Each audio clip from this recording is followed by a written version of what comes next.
नमस्कार।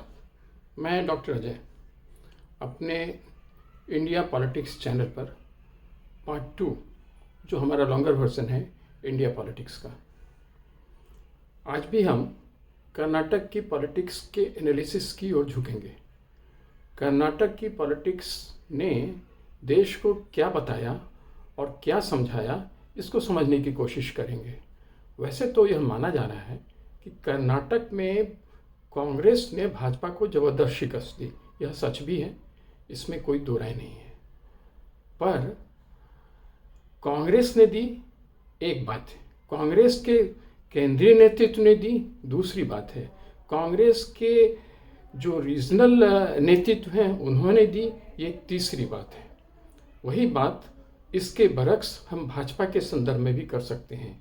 क्या भाजपा का केंद्रीय नेतृत्व परास्त हुआ? क्या भाजपा का रीजनल नेतृत्व इतना मजबूत नहीं था इसलिए वह परास्त हुआ? क्या भाजपा हारी?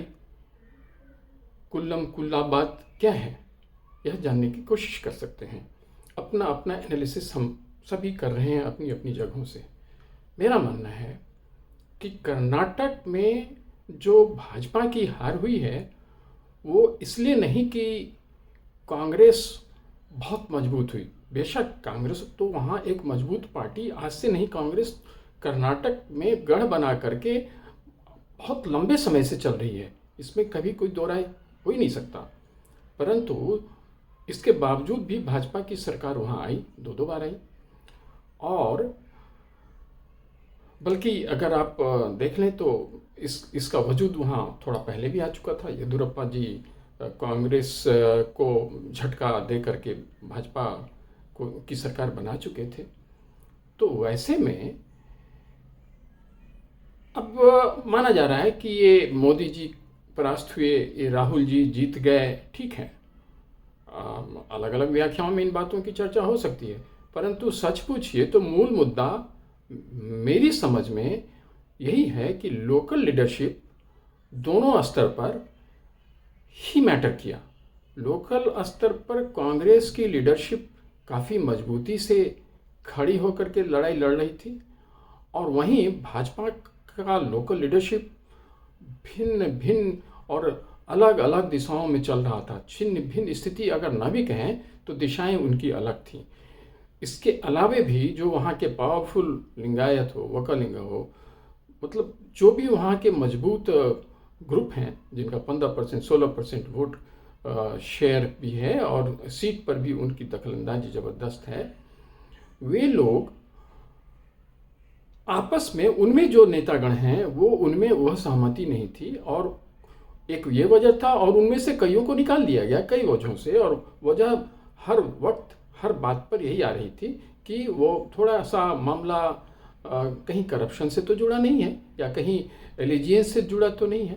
तो वो एक फैक्टर भी था भाजपा के लिए, मतलब डिवाइडेड लीडरशिप रीजनल स्तर पर। और भाजपा के ठीक बरक्स कांग्रेस का यूनाइटेड लीडरशिप, जबकि वहाँ भी डीके शिव कुमार जी और सिद्धारमैया जी कभी भी एक दूसरे के समर्थन में नहीं रहे हैं। लेकिन इस बार उन्होंने अपनी स्ट्रेटेजी बदली। खड़गे साहब भी आए तो उन्होंने भी, उनकी भी अपनी एक ग्रिप है, लेकिन उन्होंने भी उसे एक अलग दिशा देने की कोई कोशिश नहीं की। तो अब इसमें राहुल जी का जो सपोर्ट बेस कांग्रेस के नाम पर था उसका एडवांटेज तो उसने लिया ही, उठाया ही, परंतु ये जो लीडरशिप का जो यूनिटी था वो साफ साफ दिख रहा था और उसे लग रहा था कि किसी पर्टिकुलर कॉज पर हमें पहुंचना है। भाजपा में ठीक इसके उल्टा था, सारी निर्भरता मोदी जी पर करके आकर गिर गई थी। अब मोदी जी सिंगल हैंडेडली, ठीक है, राष्ट्रीय स्तर के चुनाव में तो वो बहुत कुछ कर सकते हैं, प्रांतीय स्तर पर भी उन्होंने बहुत जगहों पर बहुत कुछ किया है, लेकिन कर्नाटक एक अलग राज्य है।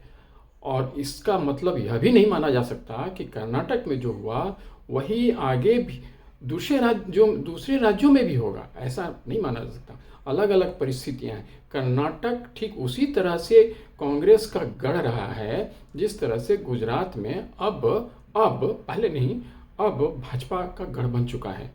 तो उस लिहाज से देखें तो ऐसा कुछ हुआ नहीं जो नहीं होना चाहिए था, लेकिन हुआ। इसलिए इसे ज़्यादा इम्पोर्टेंस दिया जाएगा कि आखिर भाजपा की सरकार थी, भाजपा सरकार पर करप्शन के आरोप लगे और उसे कुछ नेताओं को हटा करके एक तरह से भाजपा ने भी एक तरह से स्वीकार्यता दे दी।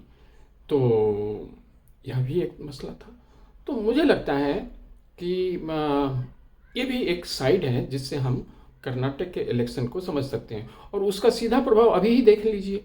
हम लोग जो देख रहे हैं उसमें कांग्रेस अपना नेतृत्व चीफ मिनिस्टरशिप के लिए नहीं दे पा रही है, क्योंकि वहाँ जिस तरह से डीके शिव कुमार जी और सिद्धारमैया जी अड़े हुए हैं, तो मामला तो जीतने के बाद भी टसल है, डिफरेंसेस हैं। तो ये तो है ही ना, ये उसी का रिफ्लेक्शन तो है। बस मेरा एक यही एनालिसिस है। आप अगर सहमत हैं तो भी, नहीं भी सहमत हैं तो भी प्लीज़ लाइक ज़रूर कर लें और शेयर करें और अपने विचार भी हमसे शेयर करें, जिससे हम लोग आगे बात करने की स्थिति में भी रहें। Please subscribe my channel, like my channel and share my channel. जय हिंद।